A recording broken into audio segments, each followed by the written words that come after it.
The gentle rocking of the train usually lulled me into a peaceful state. But that night, exhaustion had dragged me under like quicksand. 3 consecutive night shifts at St. Mary's Hospital had left me hollow, my scrubs still faintly smelling of antiseptic and other people's pain. I remember checking my watch, 11:42 p.m., before my eyelids surrendered to gravity, my head finding support against the cold window as suburban Chicago blurred into darkness outside.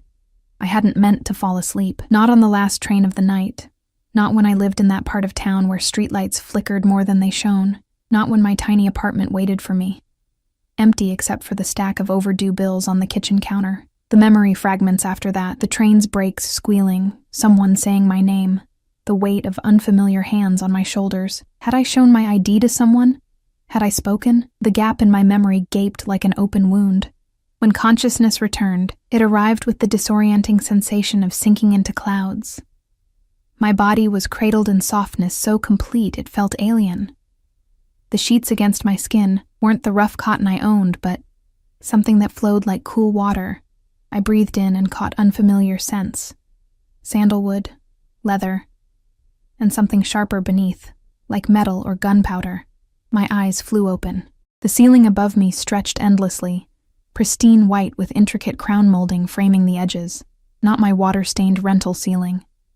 Not any ceiling I recognized. Panic rose in my throat as I bolted upright, the silk sheets pooling around my waist. I wore a nightgown of pale blue silk that wasn't mine, delicate lace tracing the neckline. My nurse's uniform was nowhere to be seen. My fingertips trembled as they traced the unfamiliar fabric, wondering who had changed my clothes, whose hands had touched my unconscious body. That's when I saw it, catching the morning light that streamed through floor-to-ceiling windows.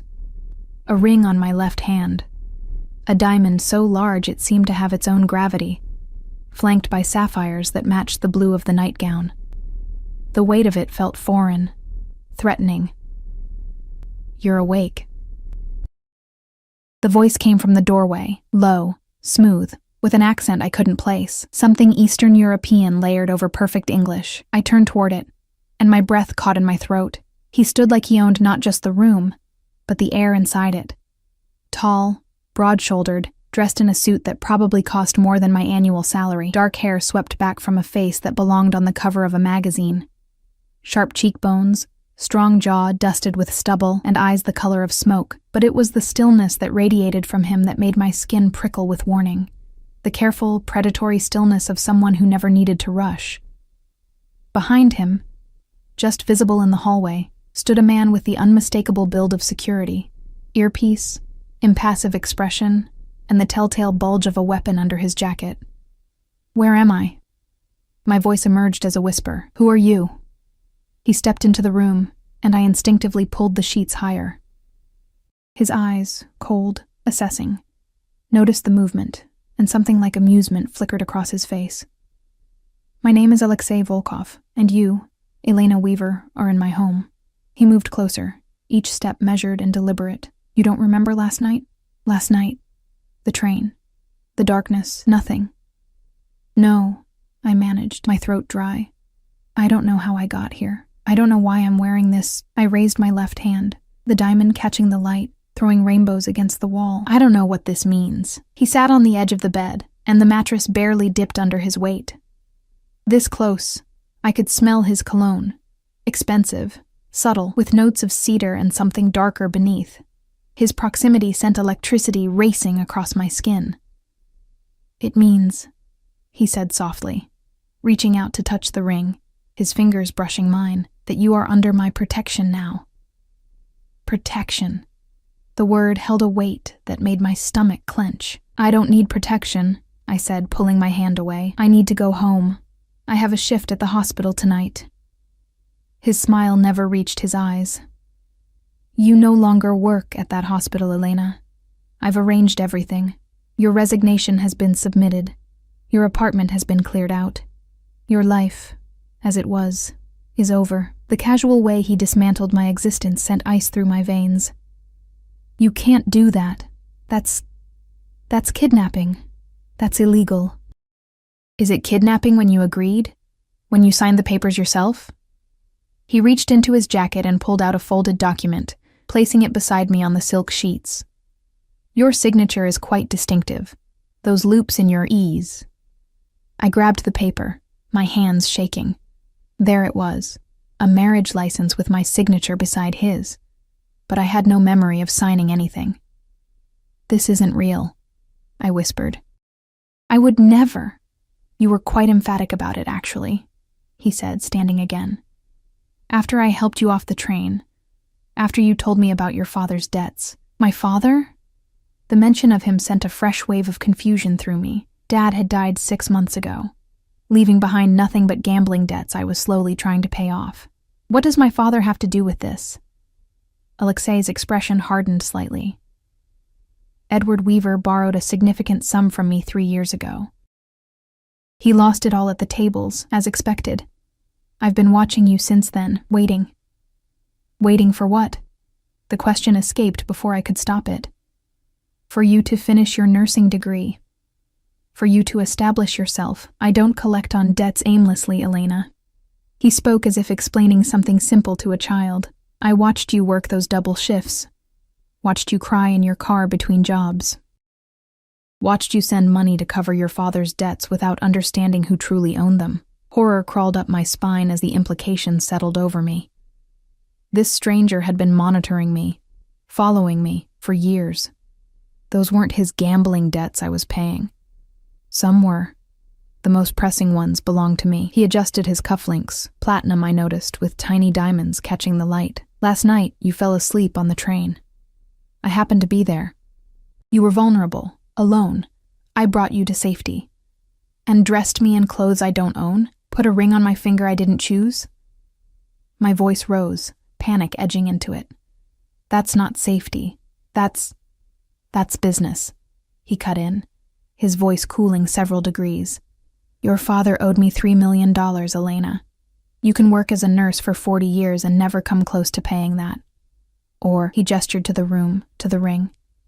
You can honor a different arrangement. The room seemed to tilt beneath me. $3 million. The number was astronomical, impossible. What kind of arrangement? I asked, though something deep in my gut already knew. Marriage. 1 year, minimum. You live here. Accompany me when required. Play the role of devoted wife. His eyes traveled over me, not lasciviously but calculatingly, as if assessing a possession. In return, your father's debt is erased. You'll want for nothing. And if I refuse, if I walk out that door right now? Something dangerous flickered in his gaze. The debt transfers fully to you. I'll take everything you have, which isn't much. Then I'll take what you don't have yet. Your future earnings, your professional license, any chance at a normal life. Your father made certain arrangements before his death to ensure his obligations would transfer to you. I stared at the ring on my finger, at this stranger who claimed ownership over me through financial chains I hadn't even known existed. The walls of this luxurious room suddenly felt like prison bars gilded in gold. You drugged me, I said, the realization dawning. On the train. That's why I don't remember anything. Alexei's expression remained impassive. You were exhausted. You fell asleep. When I woke you, you were confused. Suggestible. I took advantage of that state, yes. But no drugs, Elena. I don't need such crude methods. A knock at the door interrupted us. Another man in a dark suit appeared, whispering something in what sounded like Russian. Alexei nodded, then turned back to me. I have business to attend to. Katya will help you dress. We have a lunch engagement at 1, your first public appearance as my fiancé. He moved toward the door, then paused. Don't try to leave. This entire property is secured. For your protection, of course. The door closed behind him with a soft click that sounded like a vault ceiling. Seconds later, a petite blonde woman entered, her expression professionally blank. Good morning, Miss Weaver, she said, her accent similar to Alexei's. I've prepared your clothing for today. Would you like to shower first? I pulled the unfamiliar sheets around me like armor. I want my own clothes, my phone. I need to call someone. Katya's expression didn't change. Your old possessions have been disposed of. Mr. Volkov has provided a new wardrobe, new phone, new everything. She gestured toward a door I assumed led to a bathroom. The shower has excellent water pressure. I recommend you use it. Left with no immediate alternative, I slid out of the bed, the cool marble floor shocking against my bare feet.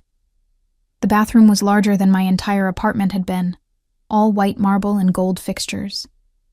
As hot water pounded against my skin, I frantically tried to piece together what had happened, how my life had unraveled so completely in the span of a single train ride. The mirror revealed a pale, frightened version of myself, dark circles under brown eyes, blonde hair hanging limply around a face that looked younger than my 27 years.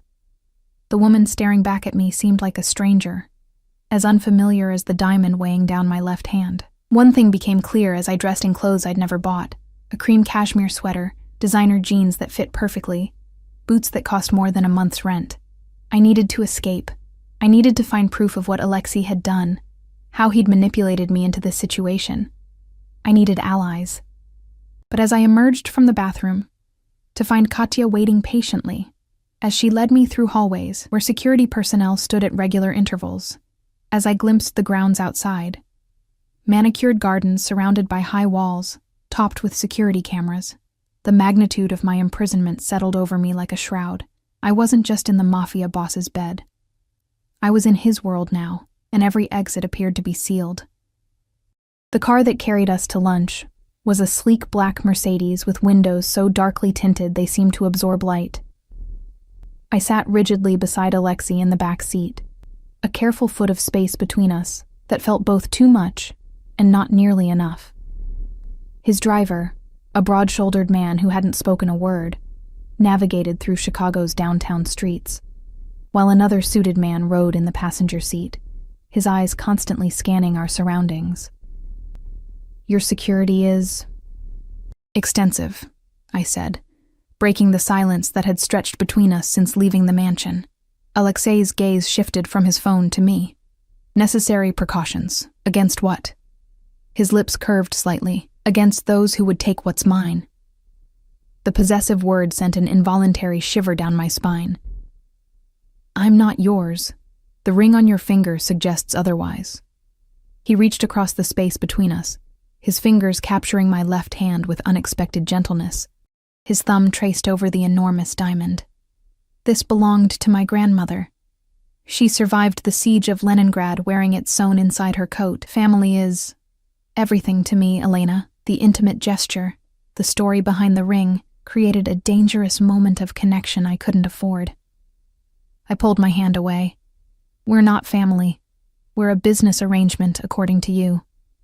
Something darkened in his gaze. Business and family are often the same in my world. The restaurant was clearly exclusive. No visible name on the Art Deco facade. Just a discreet golden door where a host immediately recognized Alexei and ushered us past waiting patrons to a private room in the back. The space was intimate, with just one table centered beneath a crystal chandelier, the walls lined with wine bottles behind glass. Your usual table, Mr. Volkov, the host murmured, pulling out my chair. I sank into the plush velvet seat, hyper-aware of the ring weighing down my finger, of the eyes that had followed us through the restaurant, curious, respectful, afraid. Whoever Alexei was, these people knew him, deferred to him. You come here often, I observed as a waiter silently poured water into crystal glasses. I own it. He didn't say it with pride or arrogance, just simple fact. As I own several businesses throughout the city, legitimate enterprises before you ask. I doubted anything about this man was truly legitimate. What exactly do you do, Alexei?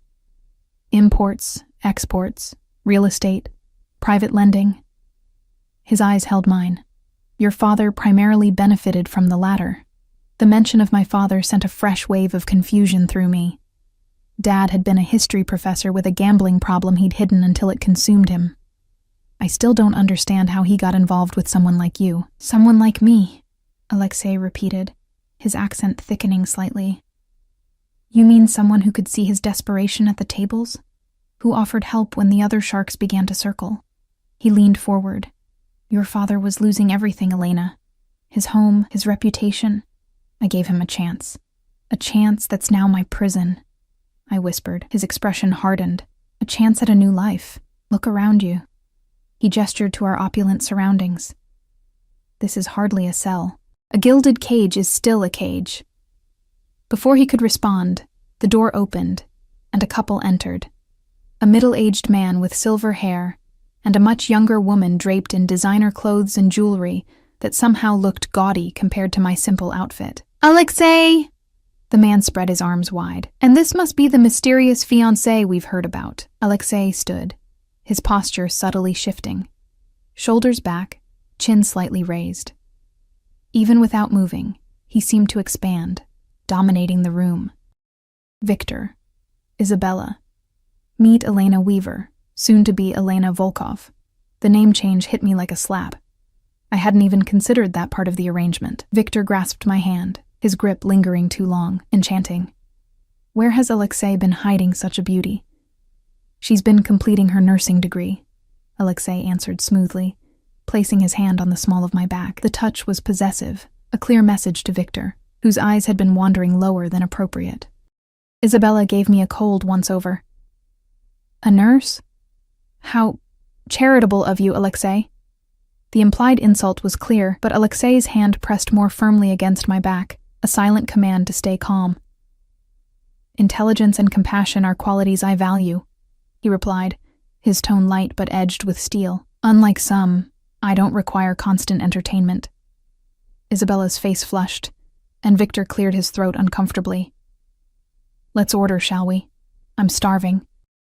Throughout lunch, I observed the dynamic between these people. Victor deferred to Alexei in subtle ways, waiting for him to speak first, laughing too enthusiastically at his dry comments. Isabella alternated between fawning over Victor and sending me calculating glances. They spoke of businesses and people I didn't know, with undercurrents I couldn't decipher. I picked at my food, some delicate fish dish I'd never be able to afford on my own, and tried to look appropriately engaged while my mind raced. I was learning things about Alexei through these interactions. He was powerful, yes, but it was a specific kind of power that commanded respect, tinged with fear. The way Victor carefully avoided certain topics, the way the staff moved silently around us, anticipating needs before they were expressed. This was not just wealth. This was influence of a darker variety. So, Victor said, after draining his third glass of wine, when's the happy day? Isabella and I would be devastated to miss it. Before I could say anything, Alexei answered, We're keeping it intimate, family only. But we are family, aren't we? Victor pressed, something sharp beneath his jovial tone. After everything we've been through? Alexei's face remained pleasant, but I felt his body tense beside me. Business associates, Victor. Let's not conflate terms. A tense silence followed, broken by Isabella's forced laughter. Men and their business talk. Elena, darling, you must let me help you shop for the wedding. That ring needs a dress to match its splendor. Thank you, I managed, but I think I'll manage on my own. Of course, she said, waving a hand adorned with gaudy rings, though I wonder what sort of gown a nurse would choose for marrying into Alexei's position. Alexei's hand moved from the table to my knee, his fingers pressing lightly in what I realized was a warning, but something in me snapped at this woman's condescension. Something practical, I said, smiling tightly, with pockets deep enough to carry a scalpel. You never know when someone might need emergency surgery for an acute case of superiority complex. Isabella's mouth fell open. Victor stared. And Alexei, to my surprise, let out a genuine laugh, the sound rich and unexpected. This, he said to Victor, is why I chose her.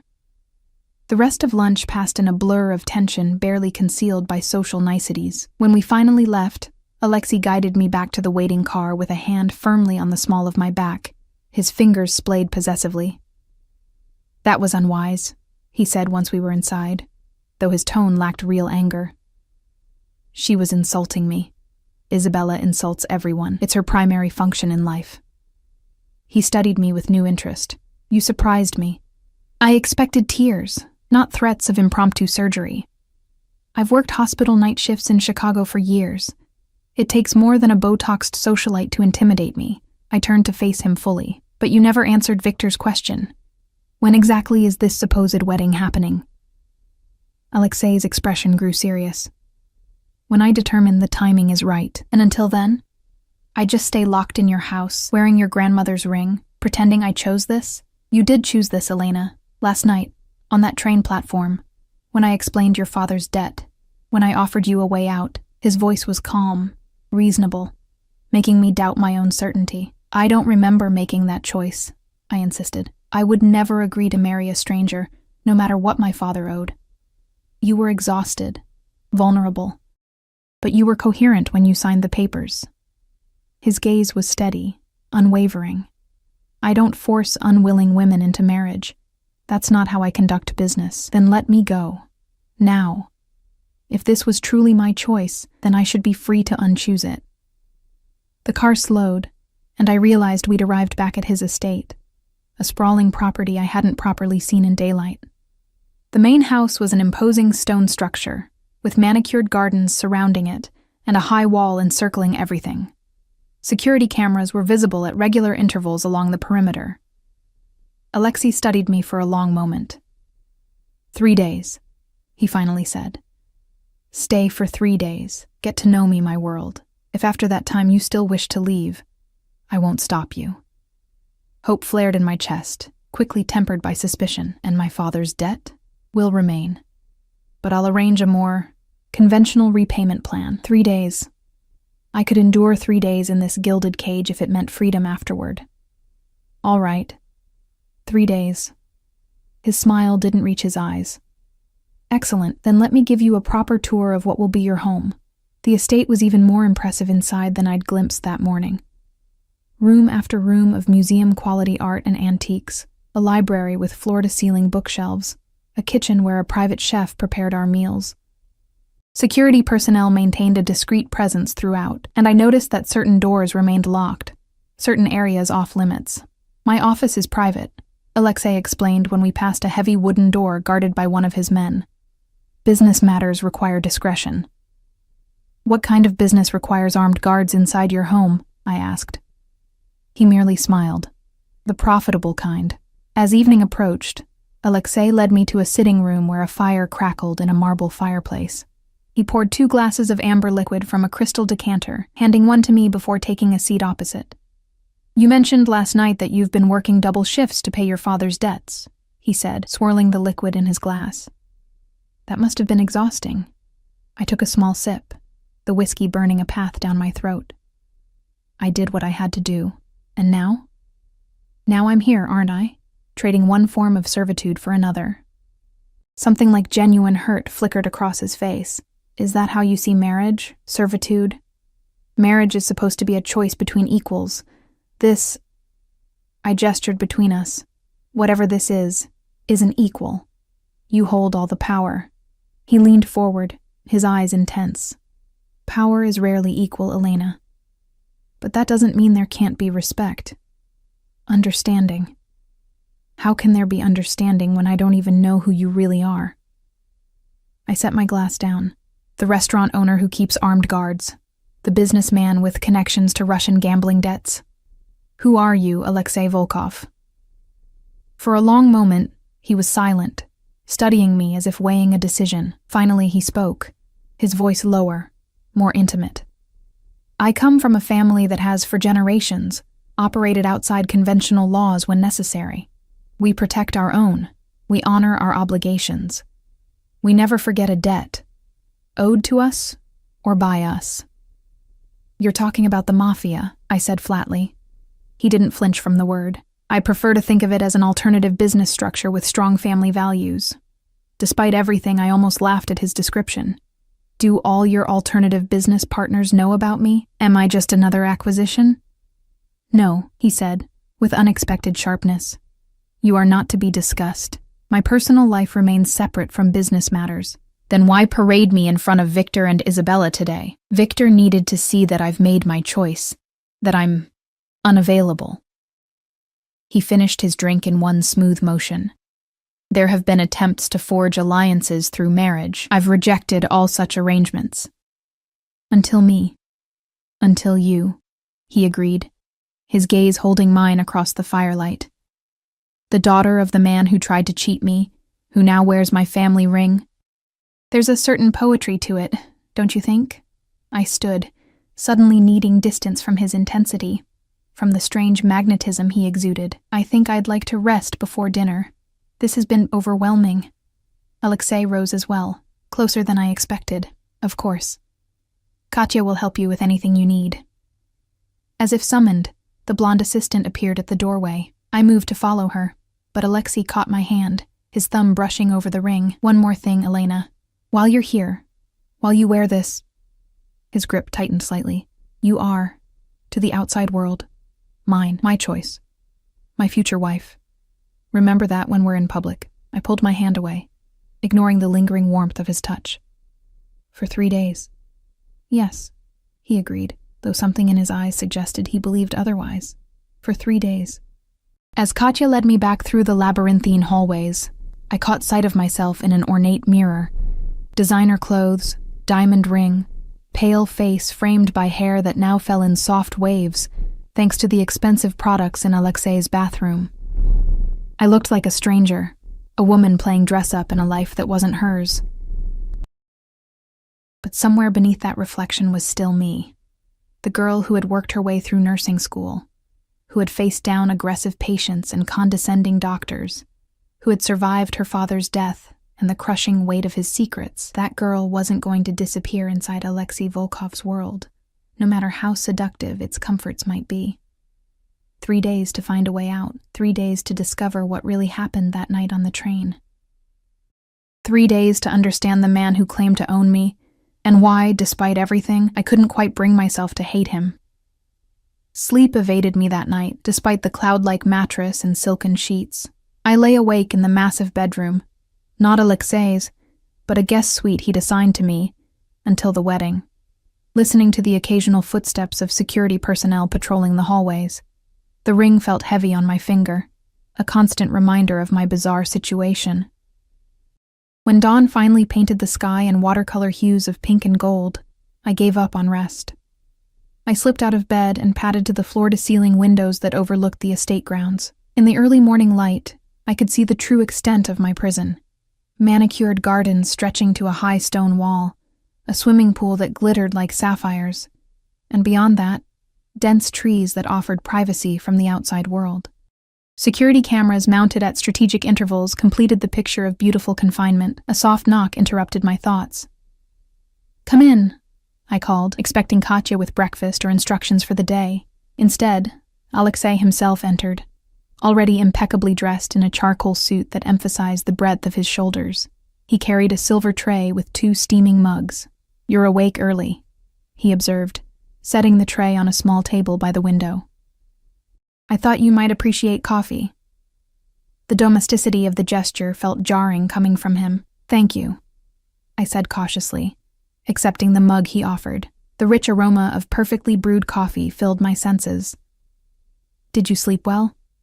He took a seat in one of the armchairs by the window, motioning for me to join him. I sank into the chair opposite his, curling my legs beneath me. "Not particularly.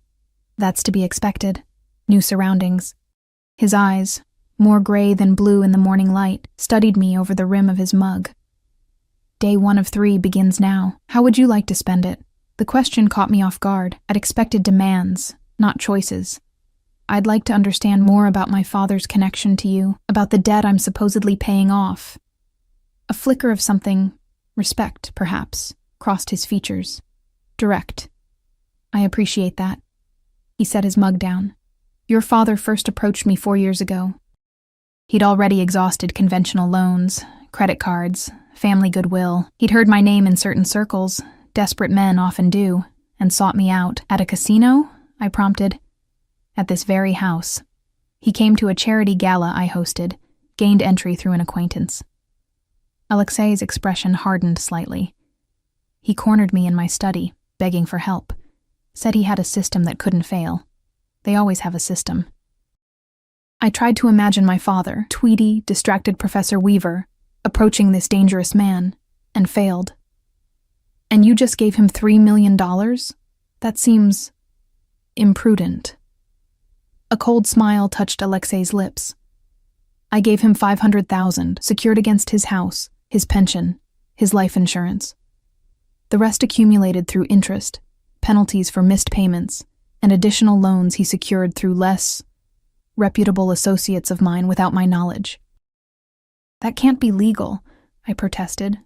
Legal is a flexible concept in certain circles. He leaned forward slightly. Your father knew the terms. He signed the papers with a steady hand. Just as I supposedly had, on that train platform I couldn't remember. And when did you decide I would be collateral? His gaze intensified. I didn't. When Edward died, his debt transferred to his estate, which, as his only living relative, became your responsibility. I watched you struggle for 6 months, working yourself to exhaustion trying to pay creditors who were nothing compared to what you owed me. He paused, something almost like admiration in his voice. You never missed a payment, small as they were. I honored my commitments, I said stiffly. I always do. I know. It's why I decided to offer an alternative arrangement when our paths crossed on that train. He stood abruptly, moving to the window. Get dressed. I want to show you something. 30 minutes later, freshly showered and dressed in clothes that had mysteriously appeared in my closet overnight, dark jeans, a cashmere sweater in deep burgundy, and leather boots, I followed Alexei through the mansion to a room I hadn't seen during yesterday's tour. When he unlocked the heavy door, I expected another display of wealth, perhaps an art collection or wine cellar. Instead, I found myself in what looked like a hospital room. Medical equipment, top-of-the-line monitors, oxygen tanks, IV stands, surrounded a hospital bed. The space was immaculate, sterile, ready for use. What is this? I asked, professional curiosity momentarily overriding my wariness. My mother's room, Alexei said quietly. She has a rare form of early-onset dementia. When she's here rather than the care facility, this is where she stays. I moved closer to the equipment, examining it with a nurse's trained eye. Everything was state-of-the-art, better than what we had at St. Mary's. You care for her here? With professional help, he confirmed. The best neurologists, round-the-clock nursing staff when needed. He watched me inspect the setup. Your father mentioned your specialty was neurological care, that you worked primarily with dementia and stroke patients. The realization hit me with startling clarity. Is that why you chose me? Because I'm a neurological nurse? Alexei's expression remained unreadable. It was a factor. My mother responds better to familiar faces. The consistency of one primary caregiver rather than rotating staff would benefit her. So I'm not just a wife, I'm a live-in nurse, I said bitterly. Efficient. You misunderstand, he replied, a rare flash of emotion, something like offense crossing his features. I would never expect you to serve as her nurse. But having someone in the house who understands her condition, who wouldn't be frightened or disturbed by its manifestations, that would be valuable. I looked around the room, seeing it through new eyes, the care that had gone into its preparation, the expense spared for nothing that might improve a patient's comfort. This didn't align with my image of a cold-blooded Mafia boss. Where is she now? I asked. At Lakeside Care Center. I visit 3 times a week. He moved toward the door. We could go today if you'd like. The offer surprised me. You'd take me outside the estate? A slight smile touched his lips. You're not a prisoner, Elena. You're my fiancé, as far as anyone knows. Where I go, you can go, with appropriate security, of course. The drive to the care facility took 40 minutes, during which Alexei received multiple phone calls that he took in rapid-fire Russian, his tone shifting from conversational to commanding, and back again. I pretended to watch the scenery while straining to understand any words that might give me insight into his business. The only phrase I caught repeatedly was something that sounded like shipment problems. Lakeside Care Center looked more like a luxury resort than a medical facility, situated on sprawling grounds overlooking Lake Michigan, with architecture that blended modern efficiency with homey warmth. The staff greeted Alexei by name, with a deference that suggested his donations likely kept the place running. Mr. Volkov, the director said, hurrying to meet us in the lobby. We weren't expecting you until tomorrow. Change of plans, Dr. Hendricks, Alexei replied smoothly. I wanted my fiancé to meet my mother. The director's eyebrows shot up as he noticed me for the first time. Fiancé? How wonderful. He extended his hand. I'm Robert Hendricks, facility director and Mrs. Volkov's primary physician.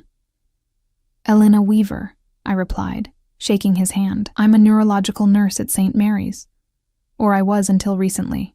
Elena will be joining my household permanently, Alexei explained, his hand finding the small of my back in what was becoming a familiar, possessive gesture. Well, this is certainly a surprise, Dr. Hendricks said, leading us down a sunlit corridor. Sophia has been having a good week. She was quite lucid yesterday when the physical therapist worked with her. Has she been sleeping? Alexei asked, his businesslike demeanor softening slightly with genuine concern. Better, with the new medication regimen, the doctor replied, though still restless at night sometimes. They continued discussing medication adjustments and therapy schedules with a level of detail that confirmed Alexei was deeply involved in his mother's care. It was the first truly humanizing glimpse I'd had of the man who claimed to own me. Sofia Volkova's private suite was decorated in soft blues and creams, with fresh flowers on every surface and large windows overlooking the lake. The woman herself was tiny in her wheelchair, fragile-looking with silver-streaked dark hair and the same striking gray-blue eyes as her son. Despite her illness, she carried herself with dignity, her posture regal even in weakness. Alyosha, she said when we entered, her accent much thicker than her son's. You bring me a visitor? Alexei knelt beside her wheelchair, taking her frail hand in his. When he spoke, his voice held a gentleness I hadn't heard before. Mama, this is Elena. She is going to be my wife. Sophia's intelligent eyes examined me, missing nothing despite her condition. Come closer, girl. Let me see you. I approached cautiously, feeling strangely nervous under her scrutiny. Your hands, she commanded, extending her own. I placed my hands in hers, surprised by the strength in her grip. She turned them over, examining the ring, then looking at my palms as if reading my future. A healer's hands, she declared, strong but gentle. She looked up at my face. You are afraid of my son. Heat rushed to my cheeks. It's all right. She interrupted with a wave of her hand. Most people are. Even when he was a little boy, so serious, so intense. Her gaze shifted to Alexei. But you're not just afraid. You're angry. I couldn't deny it. Yes. Sophia laughed, the sound unexpectedly musical. Good.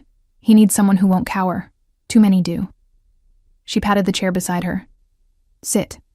Tell me how you met my difficult son. With Alexei watching, I gave a heavily edited version of our meeting, focusing on his rescue of me on the train and omitting any mention of debts or forced arrangements.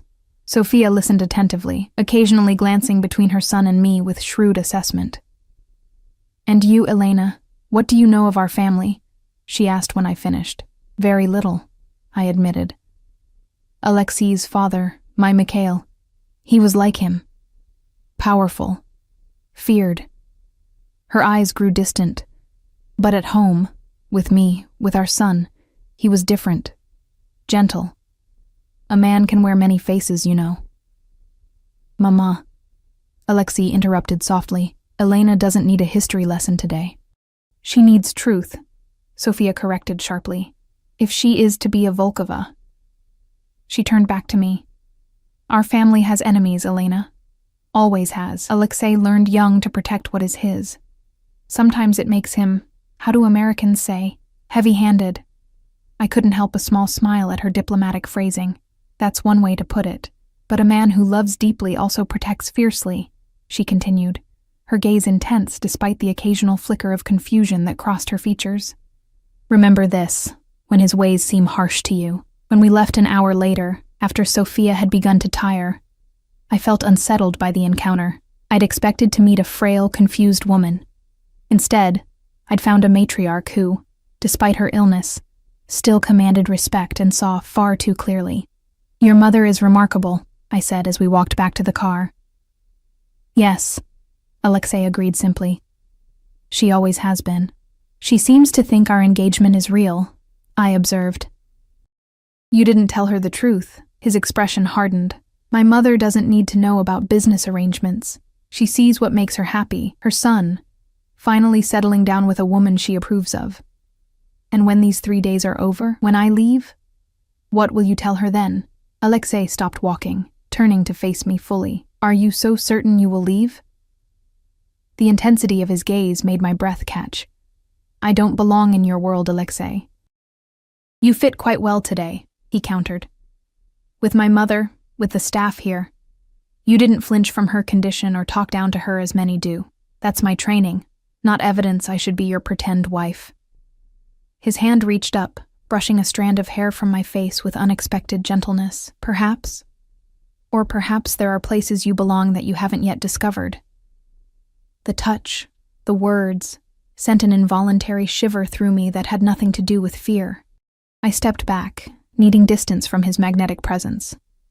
1 day down, 2 to go, I reminded him, and myself. His smile held a confidence that unnerved me.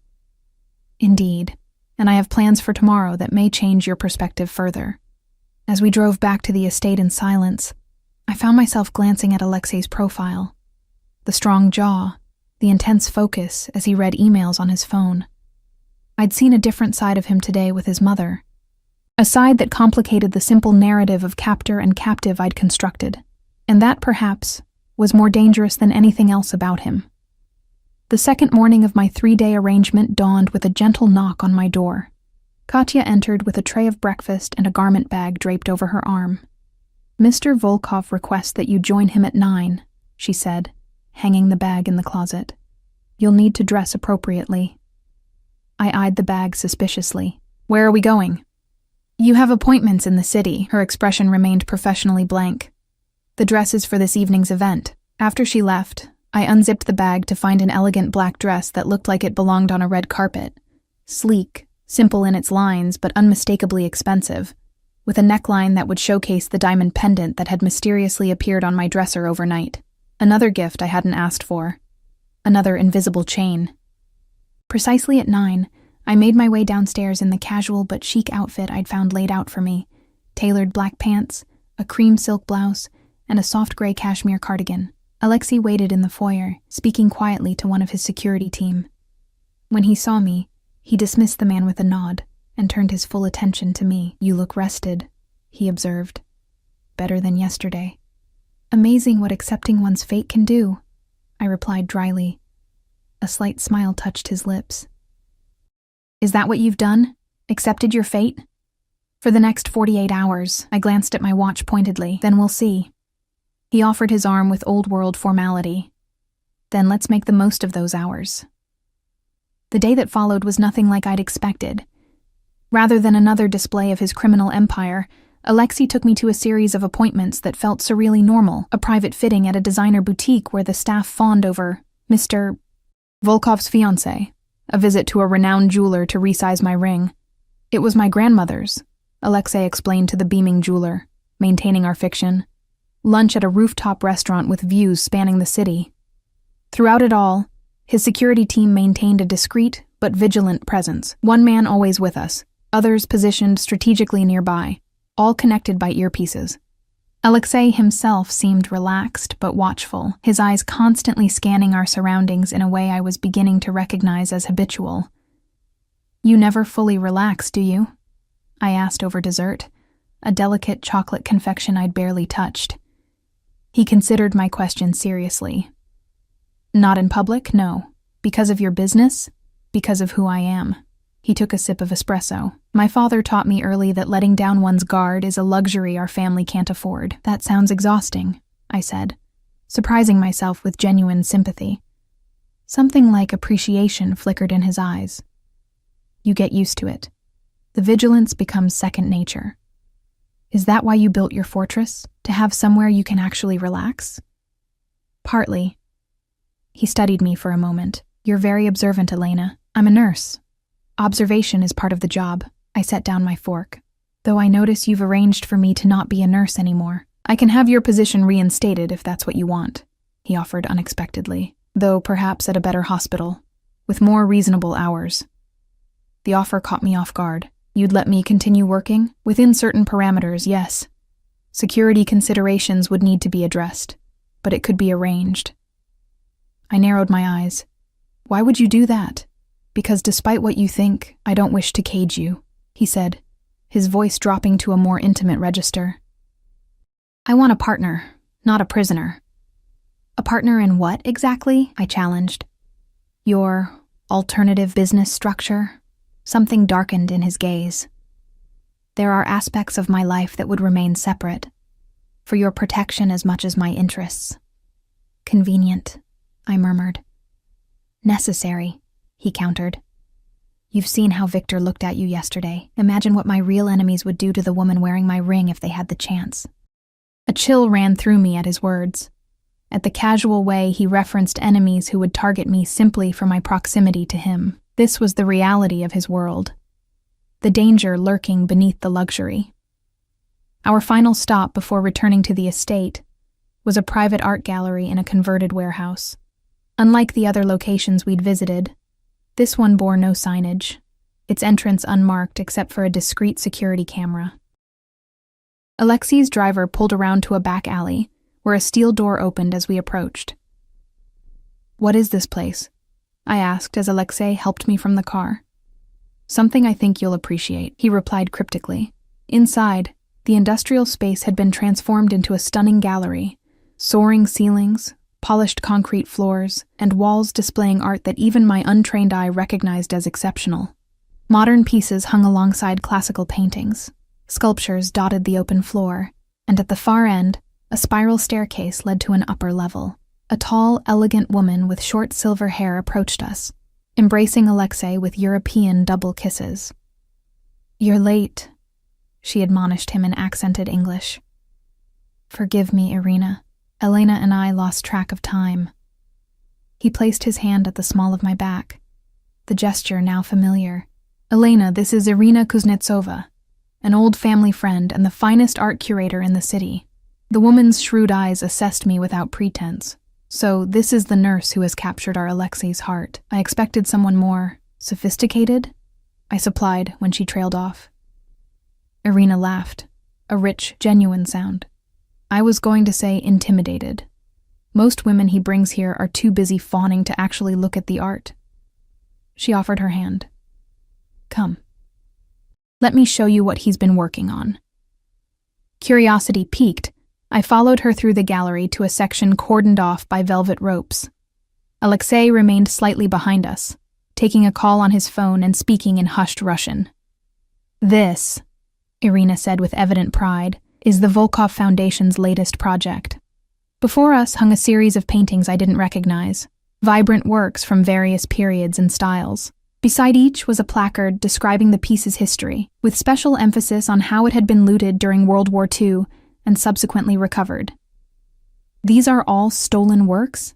I asked, surprised. Rescued works, Irina corrected. Recovered from private collections where they'd been hidden for decades after being looted from Jewish families during the Holocaust. The foundation specializes in returning art to the descendants of the original owners. I turned to Alexei, who had rejoined us. You run a foundation that recovers stolen art? He shrugged, almost looking embarrassed. It was my mother's project originally. I continued it after her health declined. The foundation has returned over 200 pieces to their rightful owners, Irina added, though some families are harder to track down than others. She gestured to a particularly striking landscape. This one, we've been searching for the heirs for 3 years. The family scattered across Europe during the war. I studied Alexei with new confusion. The man who threatened me with financial ruin was the same man who dedicated resources to returning stolen art to Holocaust survivors' families. The contradiction made my head spin. Why show me this? I asked him when Irina excused herself to take a call. Because you should know what you're walking away from, he answered simply. Not just me, but the work we could do together. Art recovery, legacy, he corrected. My mother always taught me that power without purpose is meaningless. The foundation is part of our purpose. His eyes held mine. Your skills, your compassion. They could expand our impact in healthcare, in patient advocacy. I laughed incredulously. So now, I'm not just a wife and nurse, but also your foundation's healthcare ambassador? You could be whatever you choose to be, Elena, he said seriously. With resources behind you that most people only dream of. The offer was seductive in its expansiveness. Limitless possibilities. The power to actually make a difference rather than barely keeping my head above water as I had been. For a moment, I allowed myself to imagine it, working alongside Alexei in this capacity, channeling his wealth toward genuine good. Then reality reasserted itself. All it would cost is my freedom. His expression hardened slightly. Is it freedom to work endless shifts to pay debts you'll never clear? To exhaust yourself for a system that undervalues you? Sometimes, Elena, what we think of as freedom is merely a different kind of cage. Before I could respond, Irina returned with news that our car was waiting. The ride back to the estate passed in thoughtful silence, my mind wrestling with the contradictions Alexei presented. By the time we arrived, I had barely an hour to prepare for the evening event he'd mentioned. Katya helped me dress in the black gown, which fit as if it had been made for me, and perhaps it had been. The diamond pendant nestled at my collarbone, catching the light with every breath. When I emerged from my room, Alexei waited in the hallway, resplendent in a tuxedo that emphasized his powerful build. His eyes widened slightly when he saw me, his gaze traveling slowly from my upswept hair to the heels that added inches to my height. "You look beautiful," he said simply. "Thank you," I replied, fighting the warmth that bloomed in my chest at his approval. "Where are we going?" "The symphony. A charity gala afterward." He offered his arm. "The foundation is being honored for its work." The Chicago Symphony Orchestra's performance that night was breathtaking. Tchaikovsky's Violin Concerto in D major, performed by a young virtuoso whose passion brought tears to my eyes. Seated in Alexei's private box, surrounded by luxury I'd never experienced, I found myself swept away by the music, momentarily forgetting the bizarre circumstances that had brought me there. When I glanced at Alexei during a particularly moving passage, I found him watching me rather than the stage, his expression unguarded for once. Something intimate passed between us in that moment. A shared appreciation. A connection I couldn't deny despite everything. The gala afterward was held in an opulent ballroom, crystal chandeliers casting warm light over hundreds of Chicago's elite. Alexei guided me through the crowd with a protective hand at my back, introducing me to a blur of important people. Business associates, politicians, philanthropists. To each, he presented me proudly as my fiancée, Elena, the possessive claim sending confused shivers through me each time. "You navigate this world effortlessly," I observed during a rare moment alone, sipping champagne that probably cost more than my monthly rent had. "It's a performance," he replied, his voice low enough that only I could hear, "a necessary one." "And which version is the real you?" I asked. "The art patron? The businessman? The Mafia boss?" His lips curved slightly. "All of them. None of them." His hand found mine, fingers intertwining with an intimacy that felt dangerous. "Which version of yourself is most real, Elena? The dutiful daughter paying her father's debts? The compassionate nurse? The woman who threatens socialites with scalpels?" The question hit closer to home than I cared to admit. Before I could respond, we were interrupted by a striking woman in a red gown who approached with deliberate purpose. "Alexei," she purred, ignoring me completely. "I was beginning to think you were avoiding me." A subtle tension rippled through him, though his expression remained pleasant. "Natalia, I wasn't expecting you tonight." "Clearly," she replied, her gaze finally shifting to me, trailing over my dress, my ring, my hand in his with calculated dismissal. "Aren't you going to introduce me to your friend, my fiancé?" Alexei corrected, his voice cooling several degrees. "Elena, this is Natalia Orlova, daughter of an associate. Natalia, my future wife, Elena Weaver." The woman's perfectly made-up face couldn't quite hide her shock and fury. "Fiancé? How sudden."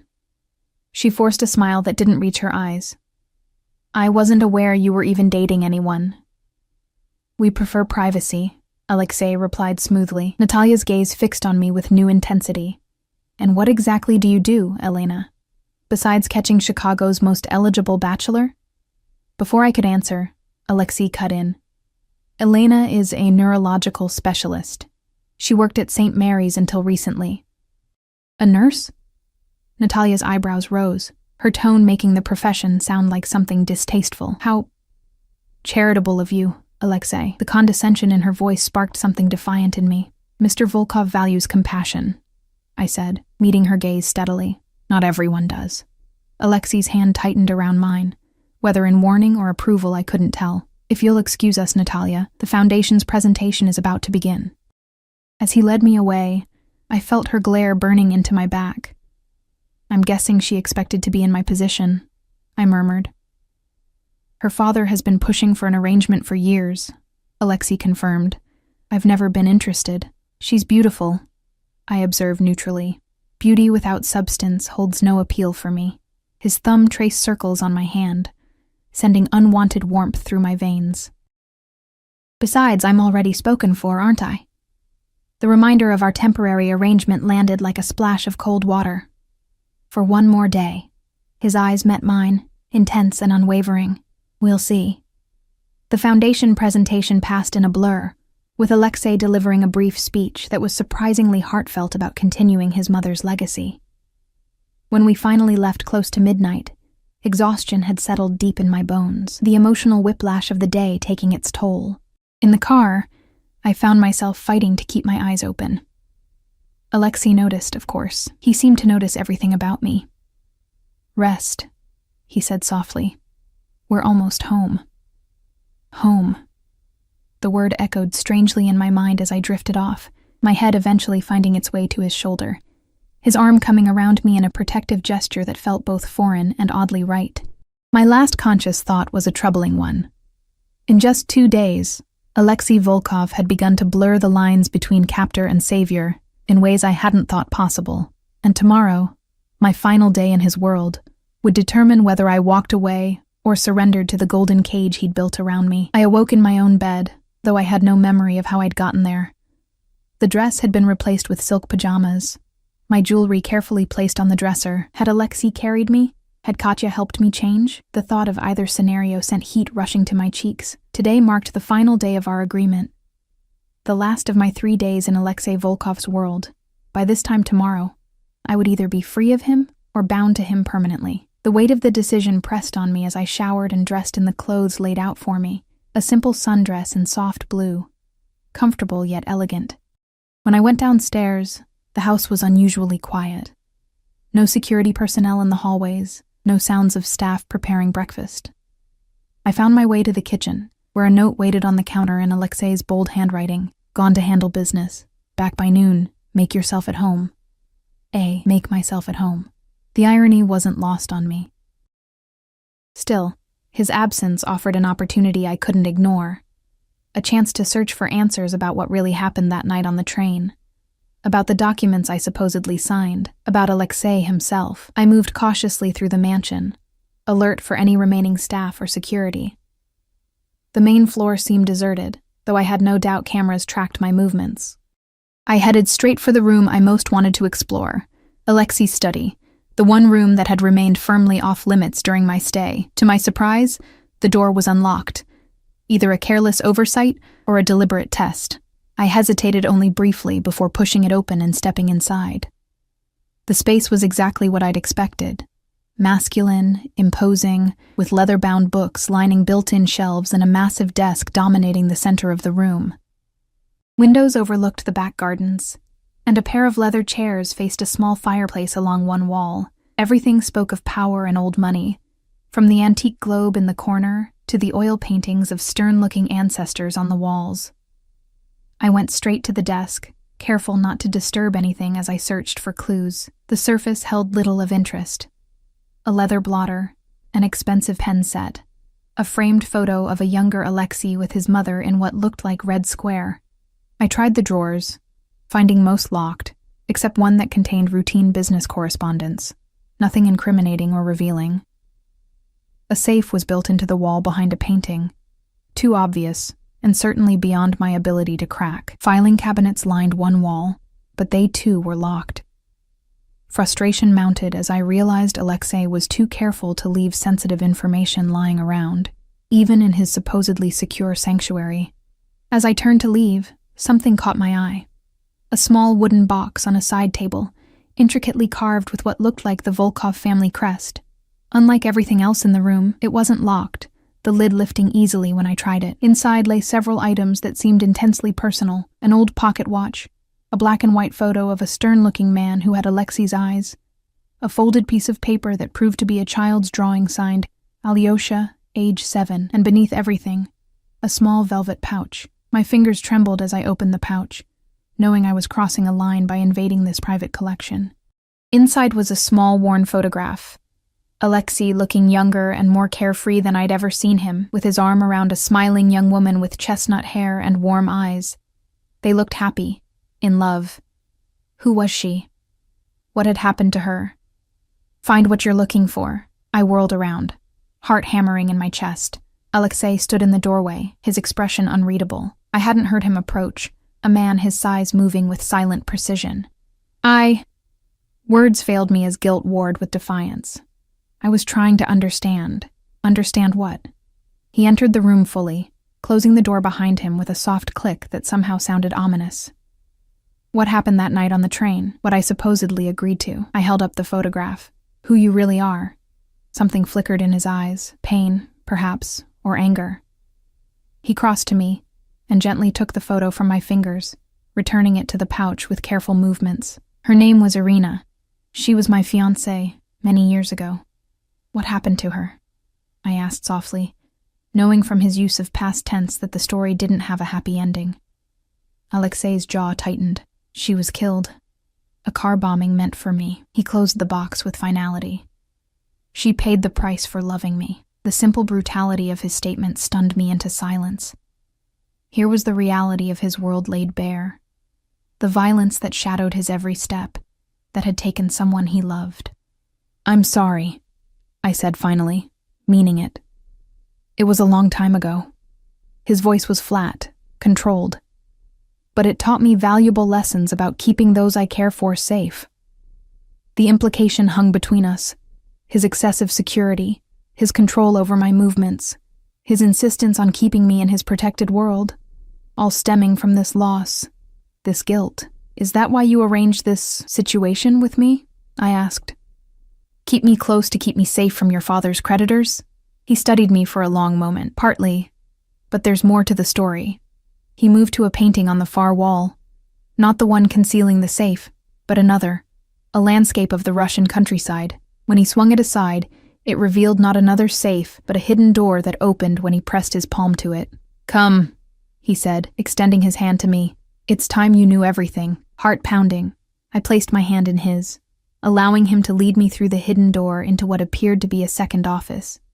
Smaller, more modern, with bank of computer screens showing security feeds from around the property. A large table dominated the center, covered with documents.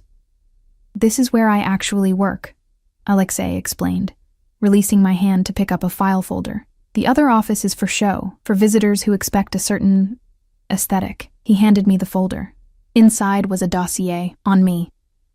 Photos of me leaving the hospital after shifts, getting coffee, entering my apartment building. Detailed reports on my movements, my financial situation, my father's gambling habits. The thoroughness of the surveillance chilled me to the bone. You've been watching me for years, I whispered. The evidence undeniable. Yes. He made no attempt to deny or justify it. From the moment your father took that first loan. Why? Why this level of... I gestured to the thick file. This obsession? Alexei sighed, suddenly looking tired. It started as routine monitoring of a debtor's family, standard procedure to ensure we had leverage if needed.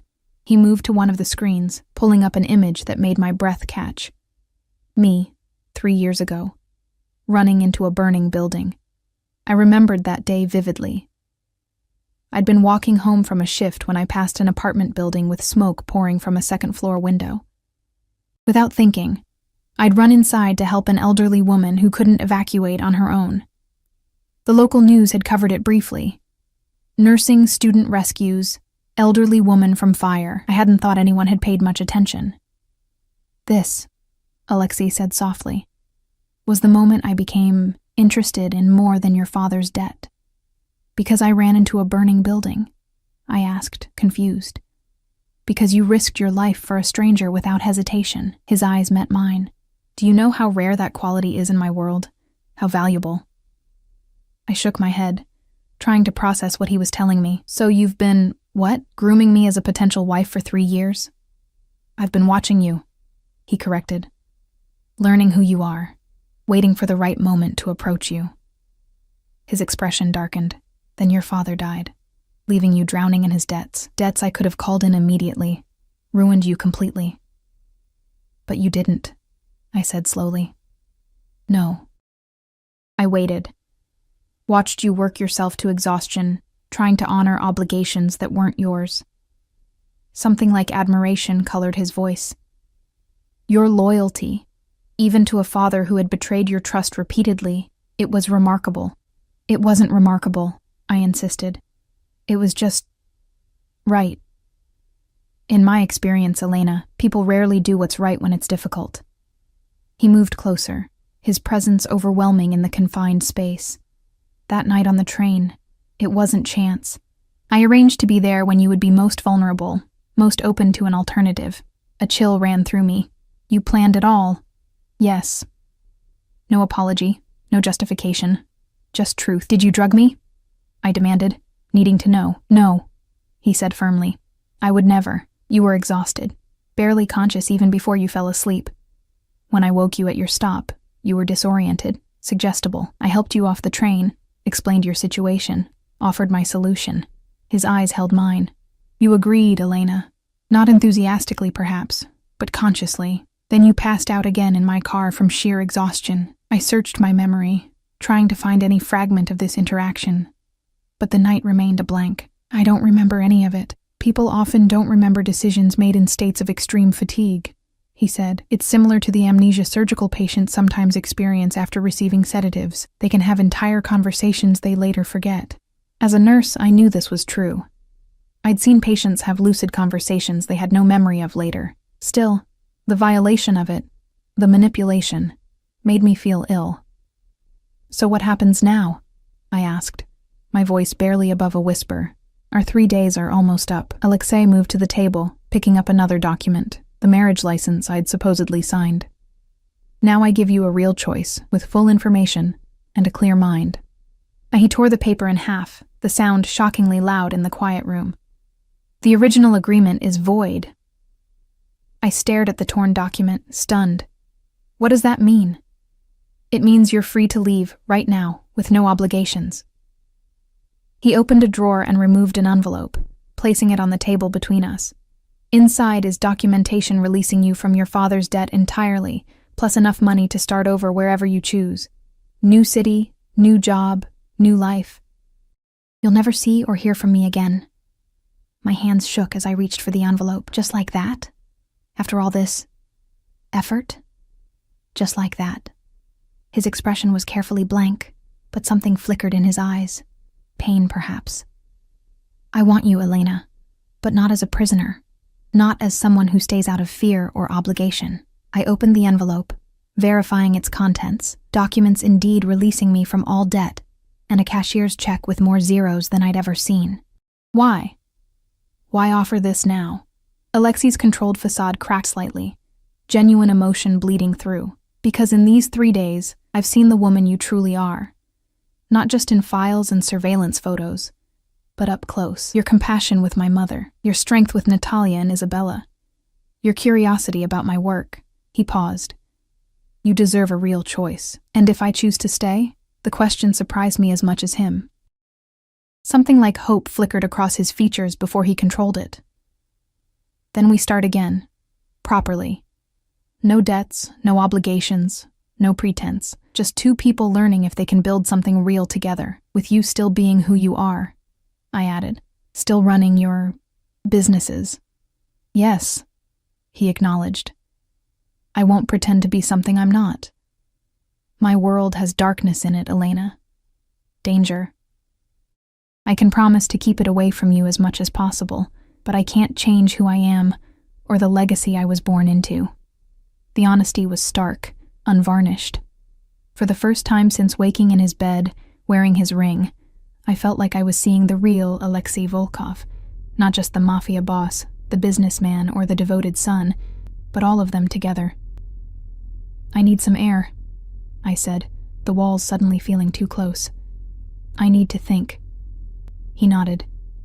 "The gardens are secure." "Take all the time you need. I'll be in the main study when you've decided." The gardens were peaceful in the late afternoon sunlight, flowers releasing their fragrance into the warm air. I walked the stone paths, the envelope clutched in my hand, wrestling with the impossible choice before me. Freedom. A fresh start. Safety from the danger that shadowed Alexei's world, or a life with a man who had manipulated me, but also protected me, who had shown me glimpses of tenderness alongside his ruthless control, who ran criminal enterprises, but also returned stolen art to Holocaust survivors, who had watched me for years, but was now giving me a genuine choice. As the sun began to set, casting long shadows across the manicured lawns, I made my decision.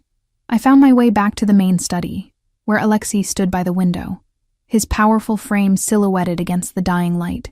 He turned as I entered, his expression guarded but his eyes betraying his tension. I crossed to him slowly, stopping just out of reach. "I have conditions," I said. Something like hope flickered in his gaze. "Name them." "I returned to nursing. Not full-time, perhaps, but I need my work. It's part of who I am." He nodded. "With appropriate security arrangements, yes. I want to be involved in the foundation. Expand it to include medical care for underserved communities." A smile touched his lips. "Done. My mother would approve. And I need honesty between us, complete honesty." I held his gaze. "No more manipulations, no more secrets." This gave him pause. "There are aspects of my business that must remain. I don't need operational details," I clarified. "I need to know who you are, what you feel, what you want from me, all of it, not just the parts you think I can handle." He considered this, then nodded slowly. "I can give you that." I took a deep breath, my decision crystallizing with each passing moment. "One more thing. We start from the beginning.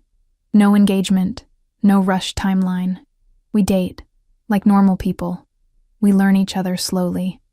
Alexei's smile was genuine now, reaching his eyes and transforming his severe features into something approaching tenderness. "I believe the traditional first step is dinner." "Dinner?" I agreed, surprising myself with a small smile in return. "Not as your possession or your salvation, but as two people seeing where this leads." He extended his hand, an invitation rather than a demand. After a moment's hesitation, I placed my palm against his, feeling the warmth of his skin, the strength in his fingers as they closed gently around mine. "To new beginnings," he said softly. As the last light of day filtered through the windows, casting us in golden hues, I realized I was stepping willingly into Alexei's world, with my eyes open, my mind clear, and my heart cautiously optimistic. The path ahead held no guarantees, only possibilities. Darkness and light intertwined, danger and protection, passion and power. I had woken up in the Mafia boss's bed 3 days ago, a ring on my finger and confusion in my mind. Now I stood before him by choice, the future unwritten but undeniably ours to shape together. "To new beginnings," I echoed, and took my first deliberate step toward him.